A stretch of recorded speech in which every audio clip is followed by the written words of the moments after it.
नमस्कार, देख रहे हैं न्यूज 21 और आप सभी के साथ मैं हूं ऋतिका पांडे। अपना उत्तर प्रदेश में आप सभी का बहुत बहुत स्वागत करेंगे। स्पेशल बुलेटिन देख रहे हैं हमारे। खबरों की शुरुआत करेंगे बड़ी खबर से, जहां पवित्र धर्मनगरी विंध्याचल में 50वें श्री विद्याकोटि कुमकुमार्चन महायज्ञ का भव्य आयोजन संपन्न हुआ है। अभिषेक ब्रह्मचारी के सानिध्य में आयोजित इस महायज्ञ में महिलाओं ने अखंड सौभाग्य, परिवार की सुख समृद्धि और विश्व कल्याण की कामना की है। विधि विधान से पूजा अर्चना की। महा यज्ञ के दौरान वैदिक मंत्रोच्चारण, पूजन अर्चन और यज्ञ के माध्यम से विश्व शांति, सनातन संस्कृति के संरक्षण और समाज में मंगल प्रार्थनाएं की गई हैं, समाज के लिए की गई हैं। आयोजन स्थल पर भक्तिमय वातावरण बना रहा। मां विंध्यवासिनी के जय घोष से पूरा परिसर गुंजायमान रहा।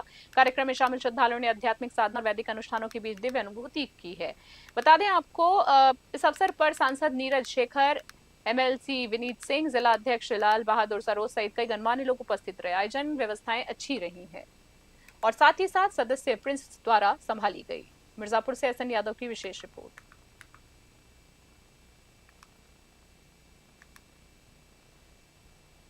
जनपद में 4 दिन से लापता 4 वर्षीय मासूम बच्ची का शव जो है गांव के पास मक्का के खेत में मिलने से सनसनी फैल गई। 4 वर्षीय बच्ची की बात कर रहे हैं। घटना के बाद पूरे इलाके में शोक और तनाव का माहौल है।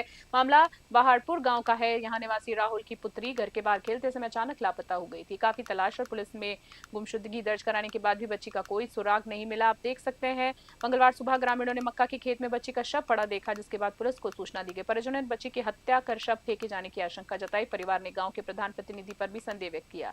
वहीं पुलिस ने शव को पोस्टमार्टम के लिए भेज दिया। ओपी सिंह ने बताया कि मामले की गंभीरता को देखते हुए 5 डॉक्टरों के पैनल से पोस्टमार्टम कराया जा रहा है। सभी पहलुओं पर जांच की जा रही है और साक्ष्यों के आधार पर आगे की कार्रवाई की जाएगी। दोषी पर कार्रवाई की जाएगी, वो भी कड़े तरीके से। कासगंज से अजय कुमार की स्पेशल रिपोर्ट।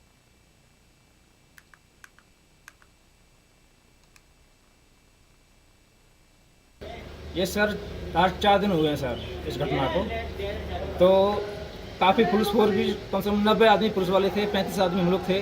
जो हमारे आसपास में मक्का है ना सर, वो एक बार में ही छान मारे। हमने सुबह शाम दोनों टाइम छानी है और आज से 2 दिन तक लगातार वो मक्का में ही घूम रहे हैं हम लोग। अभी तक कोई क्लोज नहीं मिला हम लोगों को। अभी तक पुलिस भी साथ भी है, सभी साथ में थे।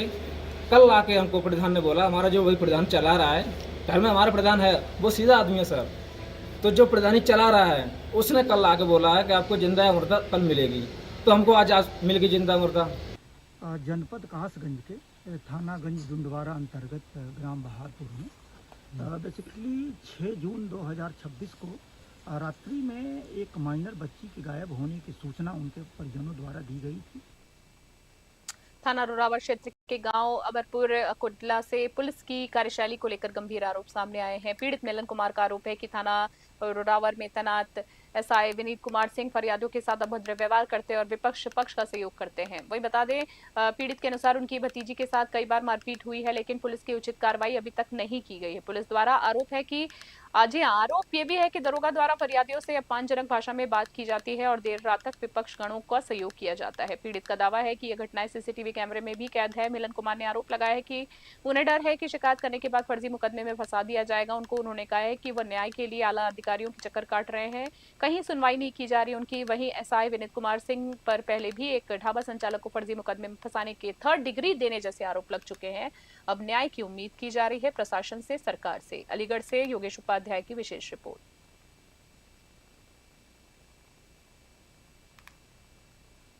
अगली खबर की बात कर लेते हैं। जिले के नानपारा कोतवाली क्षेत्र में बघोली टेपरा गांव में एक कच्चे मकान में अचानक आग लगने से अफरा तफरी मच जाती है। आग की चपेट में आने से मकान का पूरा सामान राख हो गया। घटना के बाद पीड़ित परिवार का रो रो कर बुरा हाल है। पीड़ित मकान मालिक का आरोप है कि पुरानी जमीन रंजिश के चलते विपक्षियों ने साजिश उनके घर में आग लगाई। आरोप ये भी है कि आगजनी के बाद घर में रखे सामान की लूटपाट भी हो गई है। वहीं बात कर लेते हैं, जहां पीड़ित ने पुलिस से शिकायत कर कार्रवाई की मांग की। हालांकि पीड़ित का कहना है कि अभी तक उसकी शिकायत दर्ज नहीं की गई है। घटना के बाद गांव में तनाव का माहौल बना है। पुलिस दोनों पक्षों से पूछताछ कर मामले की जांच में जुटी है। बहराइच से राहुल वर्मा की रिपोर्ट।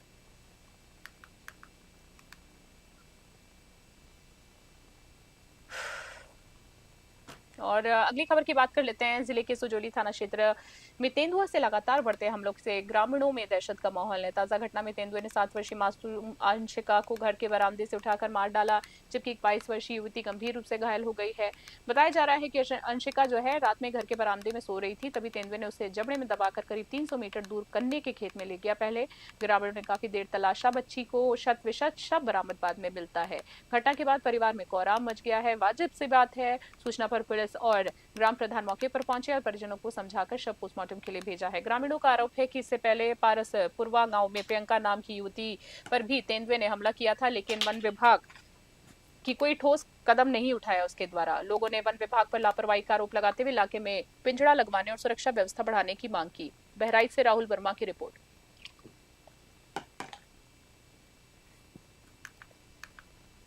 धन्यवाद, बहुत बहुत आभार।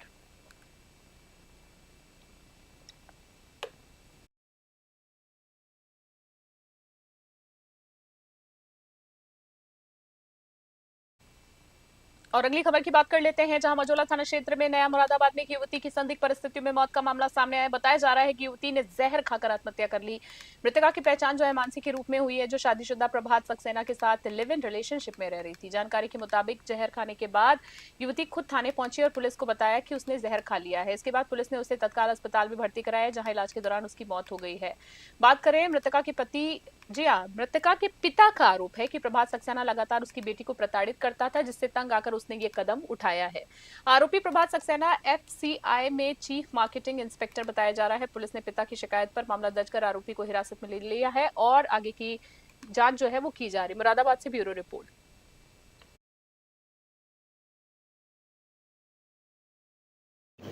कल दोपहर 2:30 बजे एक महिला थाना मजोला के मिशन शक्ति केंद्र प्रभारी के पास आई और उन्होंने ये कहा कि उन्होंने जहर खा लिया है।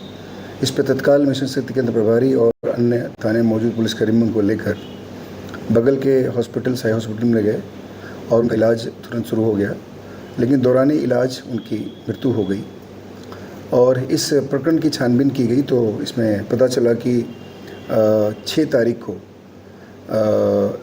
ये जो महिला हैं ये और एक प्रभात सक्सेना नामक व्यक्ति, ये दोनों थाने में आए थे। कल दोपहर 2:30 बजे एक महिला थाना भूपी भी आपको बर्थडे और कलेक्ट्रेट सभागार में जिलाधिकारी कविता मीना की अध्यक्षता में कर करेतर एवं राजस्व वसूली संबंधी बैठक आयोजित हुई है। बैठक में राजस्व वसूली की प्रगति की समीक्षा करते हुए जिलाधिकारी ने अधिकारियों को लक्ष्य के अनुरूप वसूली बढ़ाने के निर्देश दिए।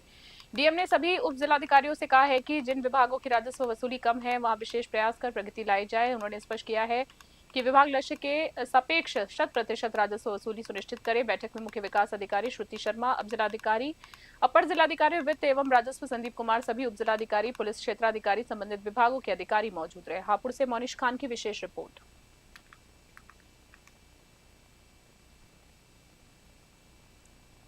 हरदोई में वेड़ी माधव विद्यापीठ इंटर कॉलेज में उत्तर प्रदेश पुलिस परीक्षा 2026 के दौरान कोतवाली शहर की पुलिस ने नकल करने के प्रयास में एक अभियुक्त को गिरफ्तार कर लिया है। आगे बात करेंगे, जहां पकड़े गए आरोपी की पहचान रोहित पथौरी निवासी कुंडौल आगरा के रूप में हुई है। पुलिस के अनुसार आरोपी के पास से परीक्षा में नकल के उद्देश्य से छिपाया गया मोबाइल फोन और पूर्व की प्रतियोगी परीक्षा का प्रश्न पत्र बरामद हुआ है। आरोपी ने पूछताछ में बताया कि वह पहचान पत्र दिखाकर कॉलेज के अंदर दाखिल हुआ और बाथरूम के पास मोबाइल छिपा दिया। पुलिस जांच में ये भी सामने आया है कि आरोपी के पुराने प्रश्न पत्र को परीक्षा कक्ष में ले जाकर नए प्रश्न पत्र बदलने की कोशिश भी की जा रही है। संदिग्ध गतिविधि पर शक होने के बाद तलाशी ली गई, जिसमें पूरा मामला उजागर हो गया। आरोपी के खिलाफ आगे की विधिक कार्रवाई की जा रही है। हरदोई से निकेत कुमार की खास रिपोर्ट।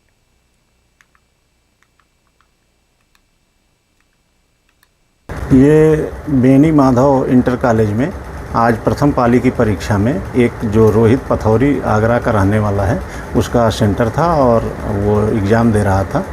एग्ज़ाम देने के दौरान वो बाथरूम गया जहाँ पर पहले से पुलिस लगी थी, जिसने उनको चेक किया तो उसके पास से परीक्षा की बुकलेट मिली। परीक्षा की बुकलेट को देखकर पुलिस ने इसके साथ कड़ाई से पूछताछ किया तो उसने बताया कि मैं एक मोबाइल बाथरूम में रखा हूँ। पुलिस द्वारा उसकी निशानदेही पर मोबाइल रिकवर किया गया। ये बेनी अच्छी खबर देख रहे, अगली खबर की बात करते हैं। भारतीय किसान मजदूर यूनियन सिंघानिया के राष्ट्रीय अध्यक्ष एडवोकेट एसके सिंघानिया के आगमन पर कार्यकर्ताओं ने जोरदार स्वागत किया है। इसके बाद कैंप कार्यालय में प्रेस वार्ता आयोजित की गई है। किसानों, मजदूरों और आम जनता से जुड़े विभिन्न मुद्दों पर चर्चा हुई है, जिसमें आपको बता दें प्रेस वार्ता में संगठन ने मांग की है कि घरेलू उपभोक्ताओं को तय सीमा तक मुफ्त बिजली दी जाए, बढ़ते बिजली बिलों पर नियंत्रण किया जाए और किसानों को समय पर खाद बीज उपलब्ध कराया जाए। साथ ही डीजल पेट्रोल की कीमतों में कमी, फसलों के लिए लाभकारी एमएसपी, सिंचाई व्यवस्था सुधारने और आवारा पशुओं की फसलों की सुरक्षा की मांग उठाई गई है। राष्ट्रीय अध्यक्ष ने कहा है कि संगठन किसानों और मजदूरों के अधिकारों के लिए लगातार लड़ाई लड़ता जाएगा, रखिएगा। जनहित के मुद्दों पर शासन प्रशासन तक मजबूती से पहुंचाया जाएगा। इस मौके पर कई पदाधिकारी कार्यकर्ता मौजूद थे। बुलंदशहर से हमारे वरिष्ठ संवाददाता शहरोज खान की विशेष रिपोर्ट देख रहे हैं।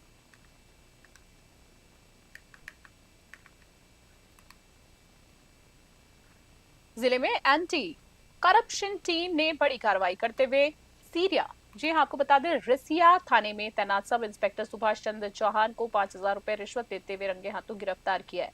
हम बात कर रहे हैं, आपको बताना चाहेंगे, रिसिया थाने की। जी हाँ, रिसिया थाने की हम यहाँ बात कर रहे हैं। आरोपी एसआई को थाना परिसर में बने निजी कमरे से पकड़ा गया है, जिससे पुलिस महकमे में हड़कंप मच गया है। जानकारी के अनुसार सब इंस्पेक्टर पर आरोप था कि उन्होंने एक मामले में एफआईआर में छेड़खानी की धारा बढ़ाने और आरोपी को जेल न भेजने के बदले 5,000 रुपए की मांग की थी। शिकायत मिलने पर के बाद एंटी करप्शन टीम ने जाल बिछाकर कार्रवाई की। शिकायतकर्ता को बुलाकर थाना परिसर में ही पैसे दिए जाने की व्यवस्था की गई।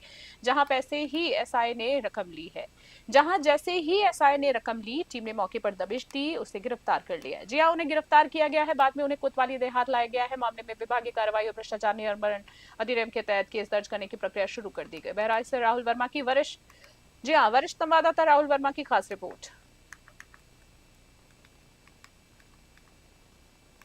उत्तर प्रदेश बुलेटिन में इतना ही। बने रहे न्यूज़ 21। नमस्कार, जय हिंद, जय भारत।